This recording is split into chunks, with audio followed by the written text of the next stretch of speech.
മനസ്സിലാക്കുന്നതിന്റെ മുമ്പ് നമ്മൾ കറുത്തവരാണോ വെളുത്തവരാണോ, നമ്മുടെ സൗന്ദര്യം നമ്മുടെ സ്നേഹം ഒന്നും മനസ്സിലാവാത്തതിന് മുമ്പ് നമ്മളെ സ്നേഹിച്ച, ഒന്ന് തിരിച്ചു പ്രതീക്ഷിക്കാത്ത സ്നേഹം, ആ ഉമ്മയുടെ അല്ലെങ്കിൽ അമ്മയുടെ സ്നേഹം, മാതാപിതാക്കളുടെ സ്നേഹം മാത്രമാണ്.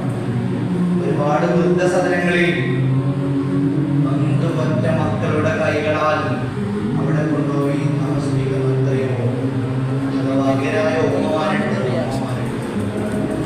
ഞാൻ ആകാശപർവ എന്ന് പറയുന്നത് നാട്ടിലെ ഒരു വൃദ്ധസദനം, ദൂരെ ഒരു വൃദ്ധസദനത്തിൽ പോയിട്ട് ഒരു ഉമ്മയെ കണ്ടപ്പോൾ സംസാരിച്ചു. ഉമ്മയോട് ചോദിച്ചു, ഞാൻ ഉമ്മ നിങ്ങൾ എന്താണ് ഇവിടെ, എങ്ങനെ ഇവിടെ എത്തിയെന്ന് ചോദിച്ചപ്പോ ഉമ്മൻ്റെ അടുത്ത് പറയാണ്, മോനെ ഞാനുണ്ടല്ലോ ആകെ ഒരു മോനാണ് ഉള്ളത്, അവരുടെ ഉപ്പ കുഞ്ഞിലെ മരിച്ച്. അങ്ങനെ ഞാൻ അടുത്ത വീട്ടിലെ ജോലിയൊക്കെ ചെയ്ത് വളർത്തിയിട്ട് അവനെ ഡോക്ടറാക്കി. മോനെ അവന്റെ കല്യാണം കഴിയുമ്പോഴും എൻ്റെ മോന് ഞാൻ പ്രിയപ്പെട്ടതായിരുന്നു. കല്യാണം കഴിഞ്ഞപ്പോൾ എൻ്റെ മോൻ്റെ സ്വഭാവം മെല്ലെ മെല്ലെ മാറി തുടങ്ങി. 3 മാസമായി സാറേ മോനെ എൻ്റെ കുട്ടീൻ്റെ അടുത്ത് വേണ്ടിയിട്ട്. അങ്ങനെ 3 മാസത്തിന് ശേഷം ആ മോൻ വന്നിട്ട് ഉമ്മനെ വാതിൽ മുക്കിയത്. ആ ഉമ്മ കണ്ണിൽ വന്നതെന്ന് പറയാണ്, മോനെ എൻ്റെ കണ്ണ് നിറഞ്ഞു പോയി, എൻ്റെ കുട്ടീൻ്റെ അടുത്ത് ഉമ്മ എന്ന് വിളിച്ചല്ലോ. അങ്ങനെ ആ മോൻ പറഞ്ഞല്ലോ, ഉമ്മ നമുക്കൊരു യാത്ര പോവാം. സന്തോഷത്തിന്റെ വെള്ളരിപ്രാവുള്ള ഉമ്മയുടെ മനസ്സിൽ പറഞ്ഞു. അങ്ങനെ ഉമ്മ പെട്ടെന്ന് ഡ്രസ്സൊക്കെ ചേഞ്ച് ചെയ്ത് ഷൊർണൂർ റെയിൽവേ സ്റ്റേഷനിൽ അവർ 3 പേരെത്തിയപ്പോൾ മകൻ പറഞ്ഞല്ലോ, ഞാൻ ഉപ്പ് വരാം, ഭക്ഷണം വാങ്ങിച്ചിട്ട് വരാമെന്ന് പറഞ്ഞ് പുറത്തിറങ്ങി. ഇവിടെ മക്കളെ ഒരുപാട് സമയം കഴിഞ്ഞ് ട്രെയിൻ അനങ്ങിയപ്പോഴും ആ ഉമ്മ ഉണ്ടല്ലോ തനിച്ചായിരുന്നു. ഉമ്മ അപ്പോഴും മകനെ ശപിച്ചില്ല. എൻ്റെ മോന് വെയിറ്റ് ചെയ്തുകൊണ്ടായിരിക്കാം അപ്പുറത്തെ ബോക്കിൽ ഉണ്ടാവും എന്ന് പറഞ്ഞു. ഉമ്മ എൻ്റെ അടുത്ത് പറയാം, കുട്ടീനെ ചതിച്ചു ഞാൻ വിശ്വസിക്കുന്നില്ല. അങ്ങനെ നിലമ്പൂരിലെത്തി മണിക്കൂറുകളോളം കഴിഞ്ഞിട്ടും മകൻ വരാതെയായി. 16 ബന്ധപ്പെട്ട ആളുകൾ ആ ഉമ്മയെ വിളിച്ച് ആ മകനെ വിളിച്ചിട്ട് പറഞ്ഞു, നിങ്ങളുടെ ഉമ്മ ഉണ്ടല്ലോ ഇവിടെ എന്ന് പറഞ്ഞപ്പോ ആ മകൻ പറയാണ്, ഇവിടെ മക്കളെ നെഞ്ചൊരുക്കി പോയി.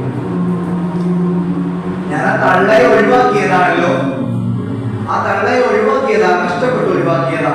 പിന്നെ എന്തിനാ നിങ്ങളെന്റെ ഫോണിലോട്ട് വിളിക്കുന്നത്?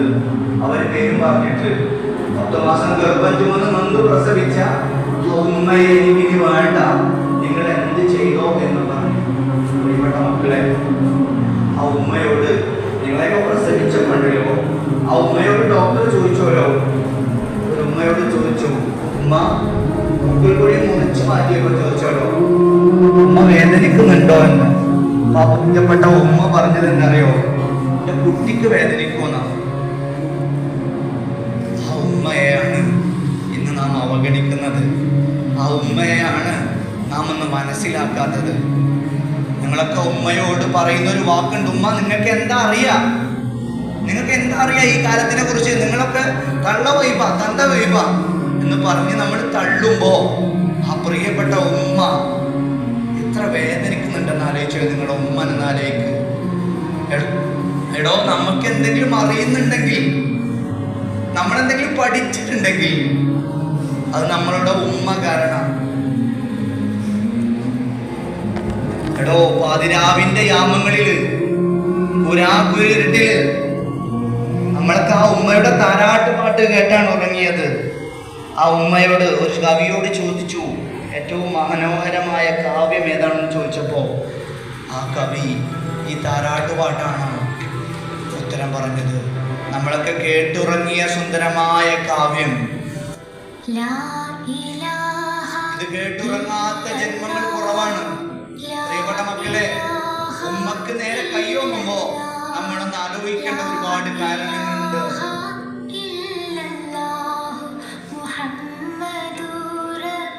നമുക്കൊന്ന് വയ്യാതാവുമ്പോ, നമുക്ക് അസുഖം വരുമ്പോ ആ ഉമ്മ ഉറങ്ങാറില്ല മക്കളെ. ആ അസുഖം മാറുവോളം ഉമ്മയുടെ മനസ്സിൽ തീയാണ്. എടോ, നമ്മളുടെ പല മൂത്രങ്ങളിലാണ് അവർ പല ദിവസവും ഉറങ്ങിയത്. ആ ജന്മങ്ങളുണ്ടല്ലോ, അവരുടെ അവസാന പ്രതീക്ഷ എന്ന് പറയുന്നത് നമ്മൾ മാത്രമാണ്. ഒരുപാട് പ്രതീക്ഷയുമായി നമ്മെ കാത്തിരിക്കുന്ന ആ വീട്ടില്, നമ്മുടെ വീട്ടിലെ ഒരു വേലക്കാരിയായിട്ട് അല്ലെങ്കിൽ ഒരു തൂപ്പുകാരിയായിട്ട് മാത്രമാണ് നമ്മൾ ഉമ്മനെ കാണുന്നത്. ആ ഉമ്മയെ ഒന്ന് ഹഗ് ചെയ്തിട്ട് എത്ര കാലായി മക്കളെ, പ്രത്യേകിച്ച് ആൺകുട്ടികളോടൊക്കെ. ആ ഉമ്മക്കെതിരെ കയ്യോങ്ങിയ മക്കൾ ഇന്ന് ലോകത്തുണ്ട്. ആ ഉമ്മയെ തല്ലിയ മക്കളുണ്ട്. നമ്മള് തിരുവനന്തപുരത്ത് ഒരു സ്റ്റോറി നമ്മൾ കേട്ടതാ. ഇസറായപ്പോ ഉമ്മക്ക് നേരെ വരുന്ന മകൻ, ഉമ്മ വാതിൽ മുട്ടിയപ്പോ തുറന്നു കൊടുത്തു. അങ്ങനെ ഉമ്മ ചോദിച്ചു, എന്താ മോനെ നീ ഇങ്ങനെ നോക്കുന്നത്? അങ്ങനെ ആ ഉമ്മാനെ കൂടുതൽ സമയം നോക്കിയപ്പോ ഉമ്മാക്ക് എന്തോ എപ്പോഴാണ് അനുഭവപ്പെട്ട് ആ മോനോട് ചോദിച്ചു, എന്താ മോനെ നിനക്ക്? അങ്ങനെ 10 മാസം ഗർഭം ചുമന്ന് വളർത്തിയ ആ മോന്റെ കൈകളാൽ ആ ഉമ്മ കൈത്തറുക്കപ്പെട്ട് കൊല്ലപ്പെടുകയാണ്. പ്രിയപ്പെട്ട മക്കളെ, ഇന്നിന്റെ ലോകം അതാണ്.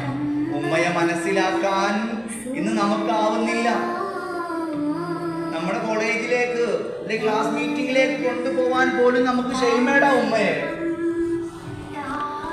ആ ഉമ്മ കഴിച്ചത് നിങ്ങളെയൊക്കെ ബാക്കി ഭക്ഷണമായിരുന്നു മക്കളെ.